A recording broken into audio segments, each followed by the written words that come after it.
તો ગાઈસ આજનો ચેલેન્જ છે આ પેન્સિલ છોડવાનો 2 મિનિટની અંદર તારે આ પેન્સિલ છોડવાની છે। આ વ્હાઇટ લાઈન છે ત્યાં સુધી આખી પેન્સિલ તારે છોડી નાખવાની છે। 2 મિનિટનો ટાઈમ લિમિટ છે, તો લ્યો પકડો। ચલો તૈયાર, ટાઈમર સ્ટાર્ટ કરું છું।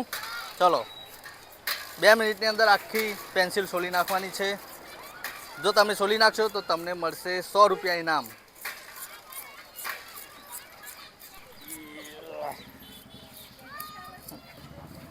तो भाई अभी तो 20 सेकंड हो रही है और भाई ने आधी से ज़्यादा पेंसिल छोड़ दी है।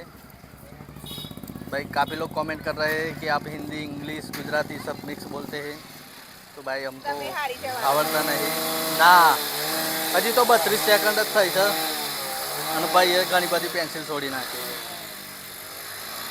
वाव, काफ़ी स्पीड है। अभी तो 1 मिनट भी पूरी नहीं हुई है और थोड़ी ही इतनी सी पेंसिल बाकी है। अभी आराम से छोड़ो, कहीं उतावળ नहीं, केम कि आखी 1 मिनिट बाकी है।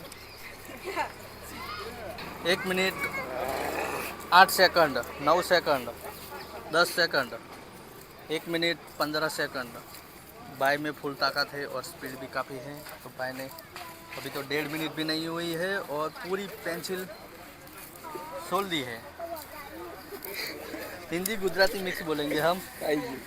तो भाई ने 1.5 मिनट में पूरी पेंसिल को छोड़ दी है और जीत गए हैं 100 रुपये। तो हम उनको इनाम दे देते हैं। कॉन्ग्रेचुलेसन, आपको फ्री में ये पेंसिल और संचा भी मिलता है, रख लो। स्माइल।